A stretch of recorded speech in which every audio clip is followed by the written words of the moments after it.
Good evening, everyone. I'd like to welcome everyone to the 8th annual cyber hygiene event. Look forward to doing this every October, which is in fact Cybersecurity Awareness Month. And given the issues that have been manifesting themselves in Rhode Island, across the country, in our homes, in our own backyard, it's more important now, more than ever, that we work to protect ourselves, our family, our identity, and our data. Join with me tonight and co-hosting tonight, as we have over the last 8 years, and I thank him immensely and profusely for doing that, is Congressman Jim Langevin.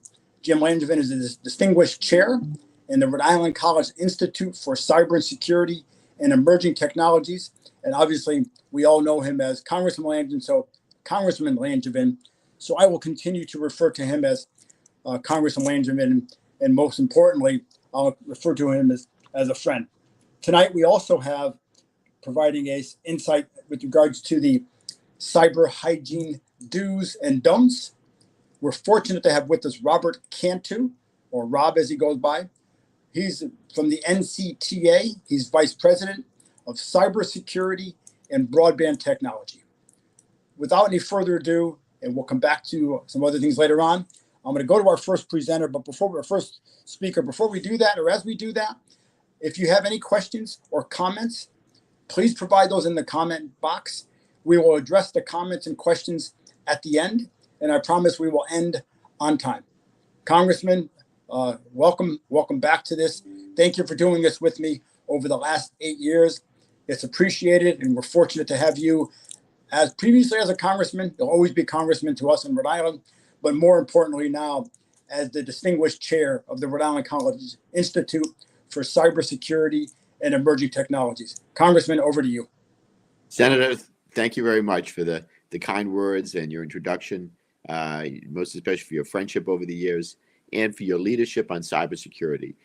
No doubt you are the leader in the cybersecurity issue in the Rhode Island State Senate and the legislature. I don't know anybody that's more active than you on cybersecurity. It's been proud. I've been proud over the years, these last 8 years, to partner with you as you do your annual cyber hygiene awareness month during Cyber Awareness Month. So thank you very much for having me back on, and so proud to co-host this with you. Looking forward to hearing from Rob Cantu, just a real expert in cybersecurity, who's going to give some finer points on the importance of cyber hygiene, how to keep yourself protected online, keep your computer from hopefully getting hacked and being a victim of ransomware, and a number of other important tips that he will give. We can all do our part to keep us ourselves and our networks safe and much more secure. I was proud to lead the effort in cybersecurity when I served in the Congress. I served from 2001 and until 2023. As you know, Senator, I was able to leave on my own terms, both undefeated and unindicted, which is a good thing. And now I have the privilege, and it was certainly a privilege and an honor of my life to represent Rhode Island for all those years. And now I have the distinct privilege and honor to lead the Institute for Cybersecurity and Emerging Technologies at my alma mater, Rhode Island College. We just stood the institute up about 1.5 years ago, so we're in year 2 now. But I have to say, first of all, it starts with the fact that President Jack Warner came to me even before I retired from Congress and said, "Congressman, I'd like to think you to think about standing up this institute on cybersecurity. It's important to our students, it's important to the state and the country," which I could not agree more with him about that, since I know that there are some, and the minimum, more than 500,000 cybersecurity jobs that right now go unfilled each year. And the number of cybersecurity jobs is supposed to grow by about 10% a year over the next several years. So a really in-demand field. And because of President Warner's leadership and Governor McKee's vision and leadership and dedication, his support for Rhode Island College, his belief in cybersecurity, his belief in our students, the governor said that not only would he support the effort, but that he would make sure that the state put resources behind it. He had a meeting with, the governor, and with the governor had a meeting with Speaker Chicarchi and Senate President Ruggiero, and they got on board. Senator, you were on board, and the members of the Rhode Island House and Senate got on board and provided the seed funding along with the college for the first 3 years or so for the institute. Then we've got to be self-sustaining and with revenue that we would generate and also grants that we will pursue. But it's an exciting time at Rhode Island College. It's an exciting time in cybersecurity, and we are at Rhode Island College now producing the next generation of cyber professionals and cyber defenders. And I appreciate your support again, Senator, and your leadership. Just to touch on a couple of things, I wanted to mention that we have doubled our enrollment since the first year. In our first year, we doubled the enrollment, the people that were taking cybersecurity courses as a major. Now we've doubled the enrollment now in our second year. So we have over 100 students between cybersecurity and artificial intelligence that are studying in these fields through the Institute. Very excited about that. We now have at Rhode Island College a major and a minor in cybersecurity, and we also have a major and 2 minors in artificial intelligence. So we are the college, Rhode Island College and the Institute are on the move, and again, exciting things happening. We have also just other updates that we've involved in. We partnered with IBM, and we're building our cyber range. So the range is actually both cloud-based, but there'll also be a physical space for students to learn, and members of the community come in to be trained as well. So the cloud-based portion of the range is up and running. It's already available for use, and our professors are using it right now, and they're getting comfortable with it. So that's exciting.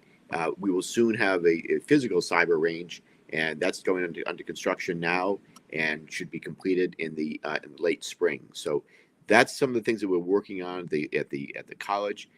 We also plan to offer certificate programs for employee upskilling at the college. So there are many. There's something called CMMC, which is the Cybersecurity Maturity Model Certification, especially for defense companies. That there are certain things that they're going to have in order to do business with the federal government. We're going to be able to offer many of those certifications, and again also to the members of the community, and so these are really exciting times. I'll also say that I want to encourage people to vote yes on question 2.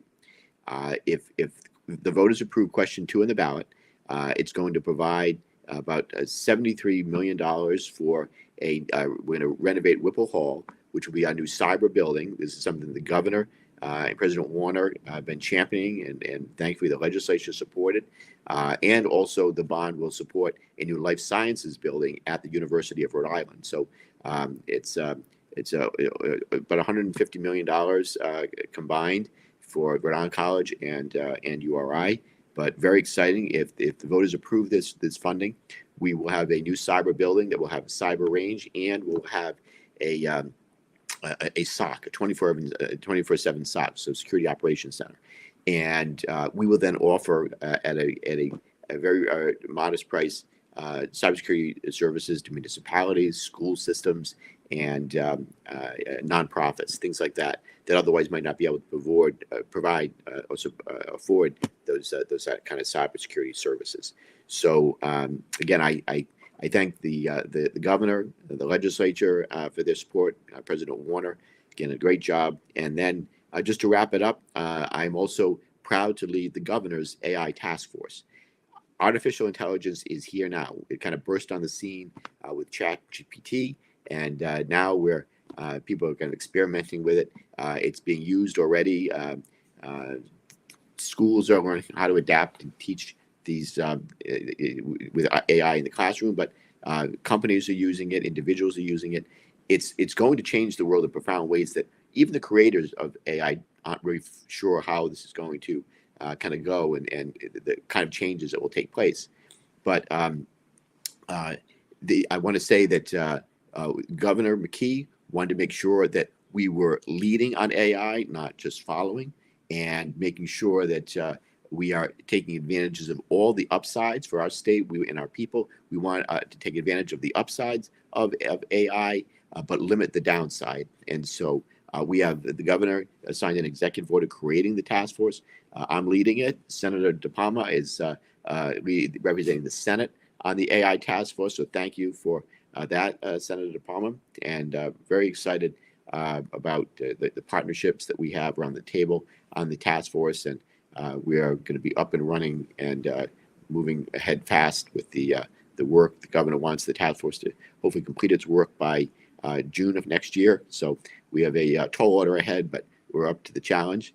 And I would just say that just Cybersecurity Awareness Month is such an important time. I'm glad that, Senator, that you're putting a focus on cybersecurity. Some of the basics are things like having strong passwords, enabling multi-factor authentication. For example, when you go onto your bank, go to a bank account, if you've enabled multi-factor authentication, basically you put in your username and password, and then before you can get into your account, your bank will send you a one-time code that you then enter in and allows you access to your account. That way, it's a bad actor, even if they get your username and password, can't get into your bank account and steal your money. So that's why, just one example of why multi-factor authentication is so important. But updating your software is another important thing. This, when a software update is put out, it's because cybersecurity researchers or the members, people in the company themselves have found vulnerabilities, like an open door or open window, that could allow a bad actor in, and those updates will close those doors and windows to make sure that you're operating as safely and securely as possible online. But I know Rob will get into even in more details on that. That's just kind of a highlight on what we're doing, but and why cyber hygiene is just so important. So I know I've covered a lot of ground, and probably could keep talking for quite some time, but I would just say I'm proud of the work that's being done at Rhode Island College. Our students are hard workers; they're incredible. And at Rhode Island College, I have to say, as a graduate of the college, I've always believed, and I still believe, that it's the best bang for the buck in the state.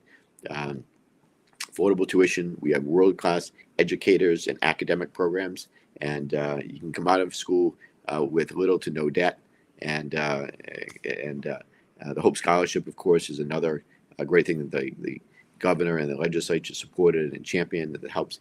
It will pay for your junior and senior year at Rhode Island College. So just can't say enough about the college and the things that are happening there. And we are producing the next generation of cyber defenders, cyber professionals, and the best is yet to come. So I'll stop there. I will say that this is election time, of course, also on November 5th. Very important to go to the polls and make sure you cast your ballot. I know that we have the government has an all hands on deck approach to protecting us against bad actors. I know certainly Russia and China and Iran and North Korea want to interfere with our elections or gin things up in the divisions that already exist in our country. But U.S. Cyber Command and the Cybersecurity Infrastructure Security Agency are on the job. The Cyber Command is defending forward, making sure that our elections are going to be as secure as possible and trying to thwart the efforts of bad actors. And our local election officials are doing their part to make sure that we are as cyber secure and our elections are as secure as they possibly can be. So, Senator, thank you again for your leadership. I hope I didn't go too long, but great to be with you once again. And I'll turn it back over to you. Thank you for your leadership on cyber and so many other issues.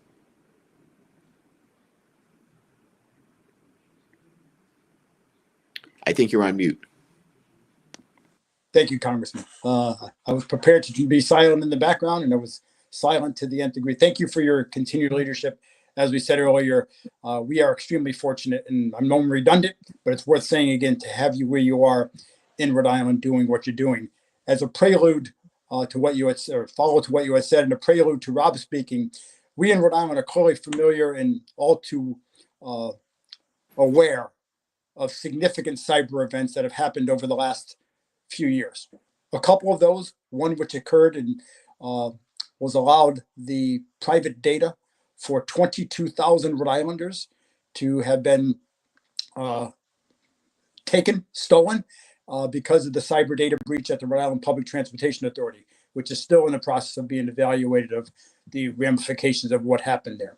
We're all well too familiar with what recently transpired with I believe it was in the neighborhood of a couple hundred gigabytes of student data, et cetera, that was stolen and then made available on the dark web associated with the Providence Public School Department.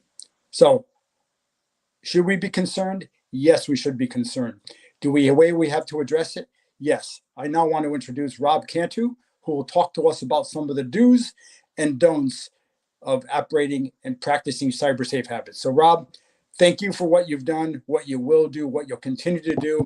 And I believe that what you're going to talk to tonight will be invaluable for everybody to practice every day. Rob, over to you. Thank you. Thank you, Louis. I want to thank everyone here for inviting me here to come speak this evening. I'm going to work through this. I'm going to go off camera just to make sure that my audio comes out clear and clean as I talk to everyone here about cyber's do's and don'ts. So first off, my name is Robert Cantu.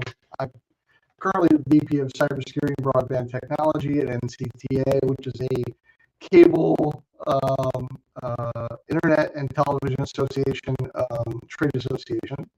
I have over about 25 years of cybersecurity experience in the military, part of the Air Force, the intelligence community, and now in the private sector. I've helped stand up the Air Force and DoD computer forensic labs in the 90s. That was a lot of fun, a lot of exciting times there. I've assisted in raids with the FBI, processing many computer systems when we come out of a business or a location. I've created a program for the intelligence community to help make the electric sector more safe. It's called CRISP. It's really great to see so many in the electric sector embrace that and find a way to share information and try to keep everyone safe on critical infrastructure. I tested 5G wireless with all the big players, T-Mobile, Verizon, AT&T, as well as Ericsson and others. And every day I currently work with Congress, White House, CISA, FCC, NIST, and other agencies to enhance cybersecurity and help keep Americans safe when they use the internet. But I can't go without you, so that's why I'm here tonight to speak a little bit to the cyber hygiene's do's and don'ts, and appreciate it if you listen in. So next slide. Let me just see if I can do that. Okay, so I got it under control. So this one, the important part is when we talk about computers, when we're not in a civilian environment, but when we're in a government environment, we often refer to these as weapon systems, mainly because they're so powerful, they can do so many things. So do recognize that cybersecurity and what you do every day on that computer is a key essential part of personal and corporate operations. You impact the services of your company as well as any services that you count on to use and to do as you go forward on this. Also, you may inadvertently affect infrastructure because of what you're connected to. You connect to many different services. I'll show you more on that here shortly, but it doesn't matter whether it's your phone, your tablet, or computer. Just please don't forget to and don't neglect your personal and corporate cybersecurity responsibilities because we are all interconnected. It really does make a big difference. Let's talk about the cyber threat landscape. There are things coming out from the FBI and DHS and CISA and the FCC and other places all the time about how criminal gangs or nation state threat actors from Iran, China, Russia, North Korea, and other places do impact your everyday life. They might be taking down your bank, your hospital. They could be taking down other services you count on. They could cause problems at the local government, the city government, your favorite restaurant. They don't care. They are out there trying to do all kinds of threats, such as phishing, which is sending loaded emails that are made to cause a ransomware to be downloaded onto those, as well as state-sponsored. Often the criminals and nation states outside the United States commingle, so they might work together. You should always assume that small-scale and local governments are not targets exactly, but they might be targets of opportunity, simply because they haven't had a chance to patch a vulnerability or been able to tackle an issue within their environment. Universities also fall prey to this. So let's talk about a couple of areas where we can make a difference here. And the first thing is in your social media, your personal account security. Make sure you enable that two-factor authentication. It could be on your tablet, your phone, which are the most common, but you also might be looking at them on your computer at home or at work. So if you can, keep those to your personal devices, your personal account, whenever you can. This way, threats that are on social media don't come into your personal workspace and take down your company. Also, don't post sensitive information. So on the personal side, you don't want to post about vacations or trips or anything in real time as they're happening. You want to wait till you get home and then post those pictures that might reveal where you're exactly at because they have GPS information in them. You also want to make sure that you don't expose necessarily the hotel you're at or the facility you're at because, again, that lets the criminals know where they can possibly attack you. They may already have compromised, systems there, or they may be attacking at your home with you being out. So there's interesting things there to possibly do criminal activities at your house. The other thing is if you're into professional account management for social media, you're taking care of it for the senator, you're taking care of it for your state, your government, your company, or some little, Etsy entity that you're running because you're trying to sell and make a little money on the side. Do make sure you maintain those professional boundaries. Keep your social media straight. If you can, keep them on different devices if possible. Make sure you don't inadvertently post personal stuff on the professional account. Again, all this information would reveal details that you may not want to reveal to the general public or to those who are interested in your sales and services. I think that's slide 5. Did you want to say anything, Mr. Paula?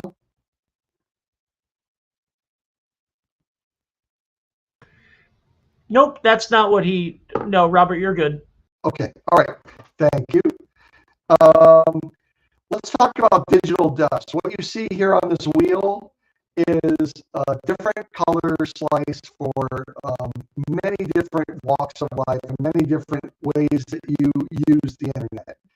You might use it for news, that's your magazines, newspapers, channels, etc. You might use it for social media.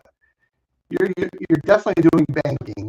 Banking has gone way digital these days. Music, you might have several music streams that you listen to, or you might be able to listen to your favorite radio station online, or school. Your kids, your grandkids, your neighbors, whatever walk of life, you might be using it to learn new skills later in life. Either way, all of those have separate accounts. And those separate accounts all have logins and passwords. and you're sprinkling all across the internet all these different ways that you access those. Let's go into shopping, travel. Plenty of travel sites. You have to do all your purchasing now online to get airlines, trains, etc. Your videos and pictures of your entire life are probably up somewhere on the internet, hopefully being preserved and not lost. Music, again, different kinds of music discussion forums. The whole point of this is every time you create a new account anywhere across the internet, what's happening is you're putting a password out there. And that password might be a favorite password, or it might be a common password, or it's your two dogs and the year they were born. All I can tell you is that all these trails, I want you to know that there's, probably over 24 billion passwords that have been compromised on the internet. If you think about any service that you've used out there, they probably had a major data spill, either from the airline, the hospitals, schools. Your music site might have gotten hacked.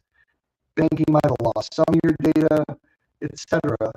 There are 24 billion credentials, logins, and passwords out there on the internet for anyone to use. And what they do is they go and find your account credentials, and they go across the internet in a crawl, and they try to log in with your different passwords, if they are different. Hopefully they are. And they try to see if they can get into any of those accounts.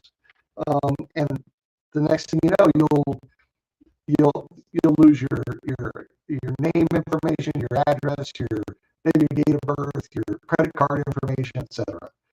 So that's probably a really good way of setting up for. You should really use a password manager and multi-factor authentication. So what is a password manager?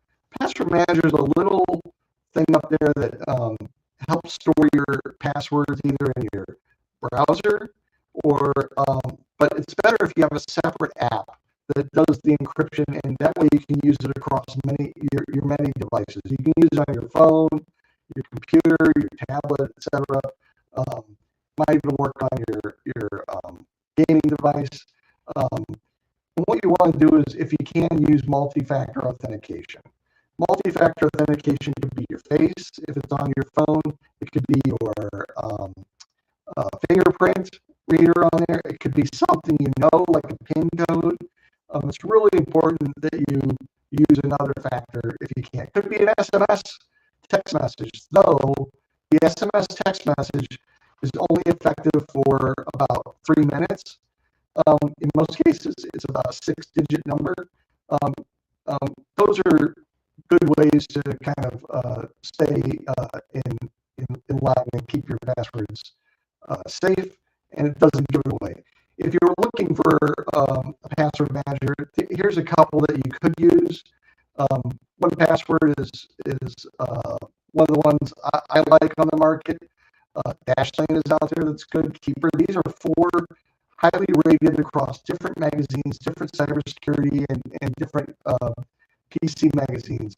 And it's really all about this here on the right. It's what you personally put in as your password, something that you have, which is a key fob or a fingerprint or a facial ID or a credit card number or some certificate in the passkey sense that will give you access to your computer that the bad guys can't guess.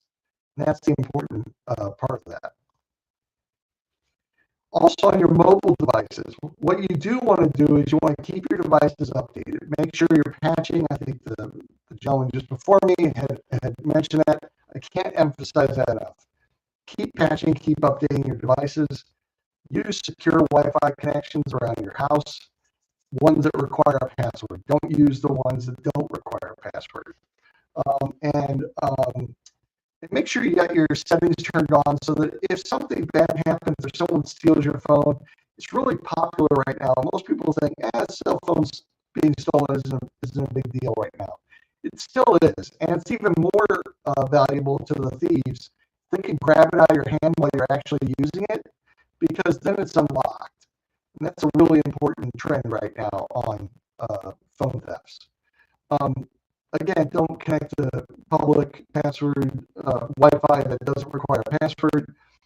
Use work issued devices for work business. So if you're using your personal device for work related business, or you're using a work device for personal business, try not to mix those two worlds together on those devices. It's really important that your inadvertent lapse or accidentally clicking on something doesn't cause a whole lot of pain for your work.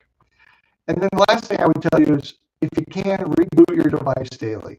Just turn it off in the morning, right after you get up, turn it back on. That's a great time to do it. Or dinner time. Turn it off so you can enjoy dinner, and then turn it back on when you're done with dinner. That's a great way to kind of work that into your normal routine. Managing mobile apps. So mobile apps will ask for the world. They'll ask for your microphone, your camera, your location. Can they access other applications on your phone, etc.? So I'll show you that over here on the left is 3 different levels of settings you can do on the Apple devices. And over here on the right is 3 levels of settings you can do on the Android devices. This works on tablets or phones, and basically what I want to tell you is you can turn off those settings so they don't have access to your contacts. They don't have access to your text messages. They don't have access to your email. A lot of these applications, a number of these applications, like a weather app or a calculator or something, sometimes they want that access to other apps so that they can steal your data and harvest it, and they can track where you are, and they can send it to someone else who is tracking. If you ever use an app like Gas Buddy actually takes your location and the information you share, and it sells it to the insurance committee. So I would tell you to be careful and read up on the apps that you download to make sure that they're not reporting on you or sharing your information without you wanting them to do that. Getting close here to the end here. Slide 11, phishing, smishing, and vishing. Okay, so we know about phishing. That's sending you an email that might be wanting you to click on something or to download something or to go to a place or something.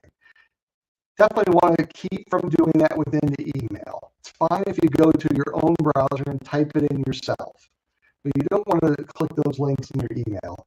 What is smishing? Smishing is, I think we're all seeing it big time in the political campaign season. We're seeing text messages all the time.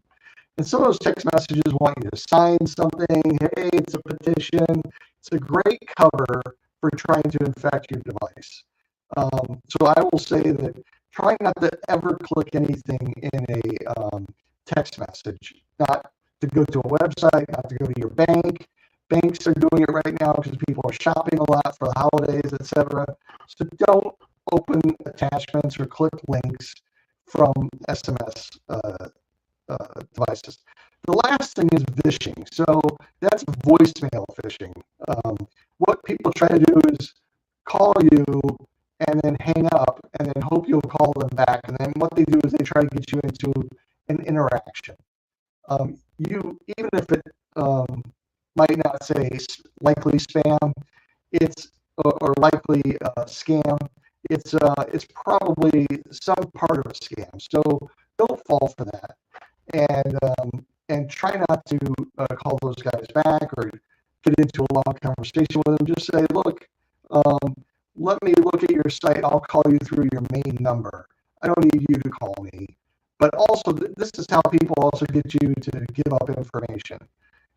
Talking to you, saying they are someone who they aren't, your electric company, your phone company, your water company, etc. They're trying to, yeah, I'm glad you called me back. Can you just verify some information? Can you give me your date of birth so I can verify your water account here? Can you give me your social, last 4 of your social, to verify I'm on the right account? That's an easy way to compromise you and to get you to give up information. One other thing is AI. AI is popular. It is an amazing development, and it is only getting better, faster. It's incredible how fast it's moving in the last 18 months to 2 years. So, a couple things on AI. Again, you don't want to break any compliance for your data protection laws for your company, or if you work in government, or if you're just doing it for yourself. You don't want to give them any information that you wouldn't give a hacker, because essentially, once you give that information, it's gone. It's out there in the ether. They can start to use that to train other things, and they might use that data depending on how you're using that AI tool, either through a paid account or through an unpaid account, free. Remember, if it's a free account, you're probably the product. Also avoiding putting other personally identifiable information in there. You don't want to ask it to guess all your stocks and say, oh, here's my account. What would you do with my financial account, my 401k, etc. And then also don't assume that they're safe. The information could be it could be a hallucinogenic response. AI can make up answers to you entirely from whole cloth. There's a number of lawyers that have been affected by AI in that manner, where it just invented cases that don't exist. So I would tell you it's the Wild West right now. The terms of use and privacy policies on those are all over the place, all over the map, and they might give you access to information that they shouldn't have access to. So that's where you want to be careful, especially if you're using it for work.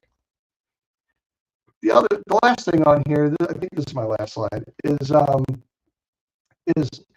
kind of, this is a great cheat sheet from this group called Code 42. You can find it online.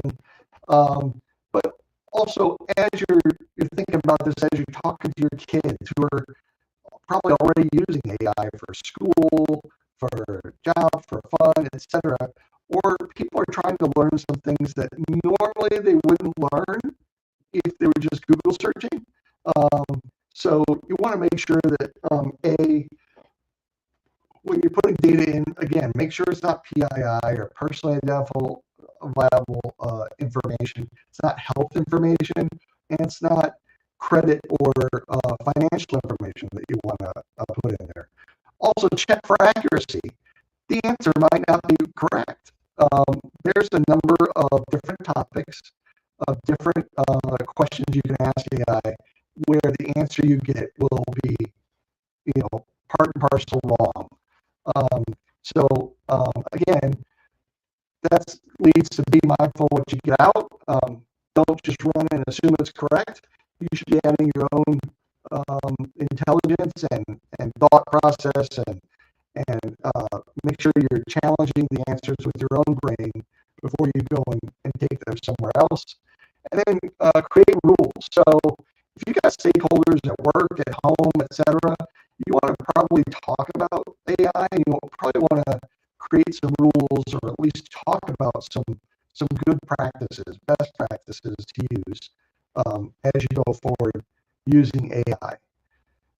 I'll stop there. Hopefully I didn't exceed my time, but I really appreciate the opportunity to come and speak with you tonight.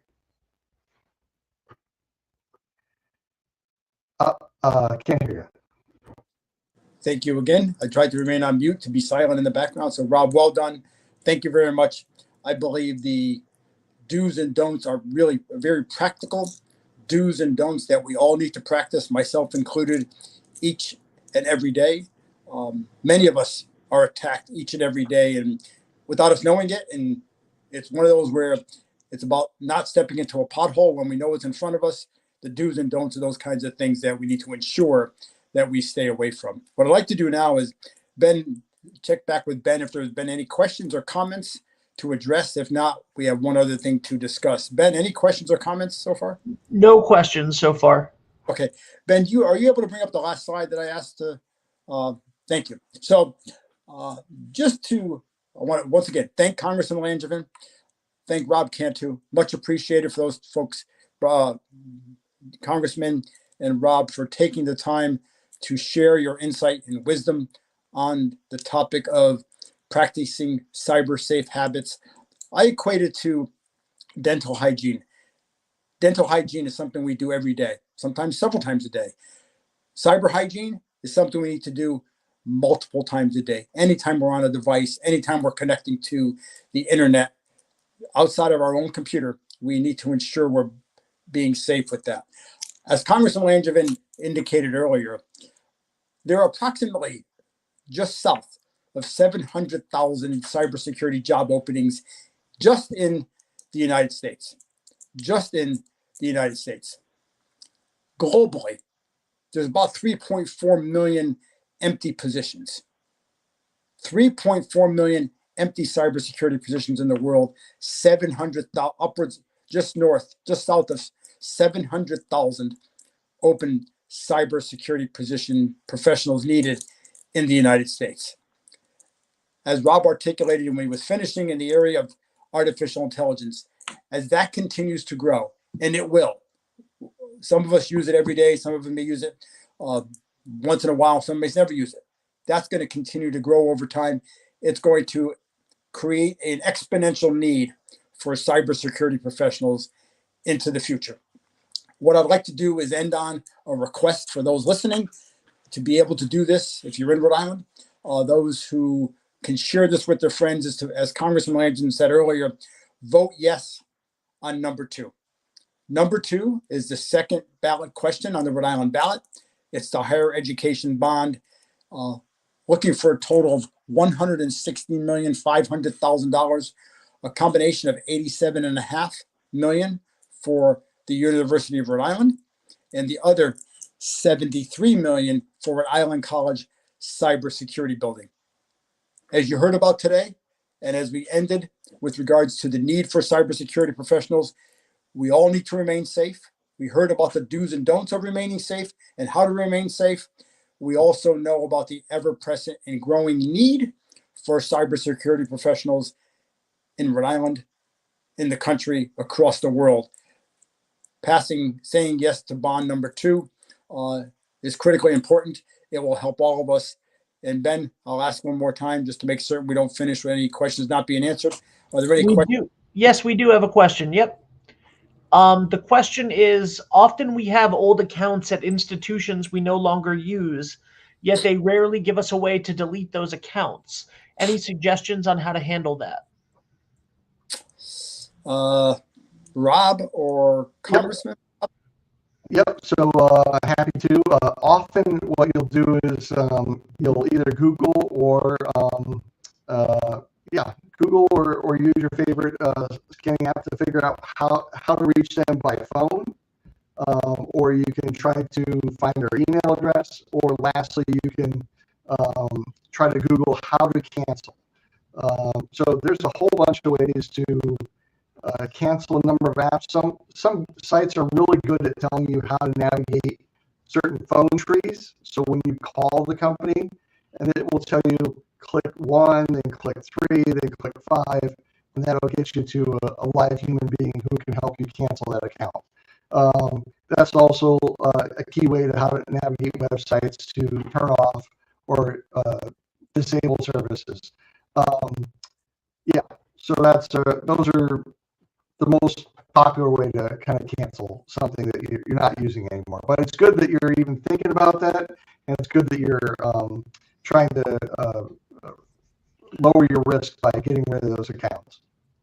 I have a question that follows up on that, actually. And maybe this is Congressman Langevin, if you don't mind coming back on, maybe you can answer this question better than anybody. There are some states that recently implemented laws or proposed laws that if a site allows you to subscribe with a click, then you must be able to unsubscribe or cancel your membership or whatever it may be. Is that something that we will end up seeing nationwide or in Rhode Island or anything like that? So I certainly hope so. and Yeah. actually, the Europeans are even further ahead on legislating and regulating personal privacy and also ease of use of the internet. They have something called GDPR, and within that, it has the right to be forgotten. They have a way to wipe your data so that your data is basically erased. And maybe Rob can comment on that as well. But where the federal government has been very slow to act, both either certainly passing legislation protecting privacy. There is certainly regulation that is moving its way through the process, but the states have actually been more aggressive on regulating this stuff than the federal government. And I think you're going to see it there at the state level first, and then move to the federal level. Unfortunately, big difference between Democrats and Republicans right now on views on legislating a lot of these things or regulating. Democrats would be more in favor of legislating and regulating. Republicans tend to have a kind of hands-off approach on legislating or regulating. I think it's coming to a point where there's more consensus now around these types of things.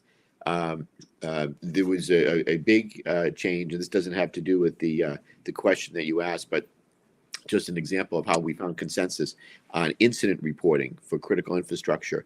Now the Cybersecurity and Infrastructure Security Agency, CISA, is actually coming up with the rules and regs of how and when you have to report a cyber incident so that we can more broadly inoculate everybody against those types of attacks and incidents. But to get back to your question, very important one, it should be just as if it's easy, easy to delete your account and end your account than it is to when you sign up. And I thought it was one of the social media companies who was talking about this, but I could be wrong. Maybe it was Apple. But Rob, maybe you have something. But this is something that's been in public discussion now, and I fully support doing that. I really do support having it as easy to unsubscribe as it is to sign up. Thank you, Congressman. You bet. I'm just going to add that I think click to cancel is one of the popular names for that type of legislation that's going around at the state and the federal level. Yeah, you definitely want to check with your legislatures as to whether they want to, it affects every kind of industry, not just social media, not just your travel sites or whatever. It'd be great if it works for gym memberships, because you can never get out of gym membership. But that's, and CIRCIA is the name that we give to incident reporting for the federal level at CISA, where we're trying to protect many different entities from one infection, one common compromise that is connected to many other businesses and companies. That's the legislation that has been passed and is currently in the process of being implemented. Rob, great, Congressman Rob, great responses. In fact, it's always great having another screen to be doing something. So in fact, two things I'd like to share. I just looked up click to cancel, and lo and behold, if this is true, you can't take everything you read online as true. On October 16th, 2024, the Federal Trade Commission issued a final, quote, click to cancel, quote, rule, also known as the negative option rule, updating its existing regulatory scheme that requires sellers to make it as easy for consumers to cancel their subscriptions and memberships as it is to sign up in the first place. In fact, that was posted 1 hour ago. Yep. Don't know true? And Senator, thank you for reminding me. That's where I heard it. So FTC chair, FTC chair, Lita Khan was one who was speaking about that just recently, is on the news, and she's been very forward-leaning in terms of consumer protection, and I'm glad that rule is going into effect. And just to follow on to that, Congressman and Rob, one of the things that I've only worked on for 4 years, but Chairman Representative Evan Shamley in the House, this year we passed the Rhode Island Data Privacy Law, which is patterned after Connecticut. And Congressman, as you said, a lot of these things are making their way through the various legislative branches. And in fact, Senator Maroney from Connecticut is the one we patterned ours after. And I got to meet Senator Maroney at the task force that I'm a member of. Since its inception 8 or 9 years ago, the National Council on State Legislators Task Force on Cybersecurity, Data Privacy, and Artificial Intelligence got added. And in fact, you were the one that was the sponsor of that. So thank you for sponsoring that. But the bill that we just passed in Rhode Island marries up a significant amount what Connecticut had done, and then leveraging a lot of the work that Representative Evan Shanley from Warwick had done with the effort on data privacy for about 7 years. I joined him for the last 4. So Rhode Island now has a data privacy law because, as been articulated, it's important to know and where your data is going and who it can be shared with that you're agreeing to, as opposed to it's being shared with everybody. Great bill, great law. Yep. Ben, any other questions or comments? No, that's it. Okay. Always want to be prompt. As I said, we didn't necessarily start on time. I had some technical difficulties on my end, so I take full credit and responsibility for starting late. Though I indicated we would be ending on time. Once again, thank you, Congressman Langevin. Thank you, Rob, for your exemplary presentations and commentary and questions and experience. Look forward to doing this again. And thanks to all who participated, those who asked questions, and those who will view this as it will be in the YouTube archives, etc., for others to view at their leisure. So Ben, and thank you for your support as well. With that, I encourage everyone to practice cyber safe habits every day. Ben, thank you very much. Thank you, Congressman Langevin and Rob.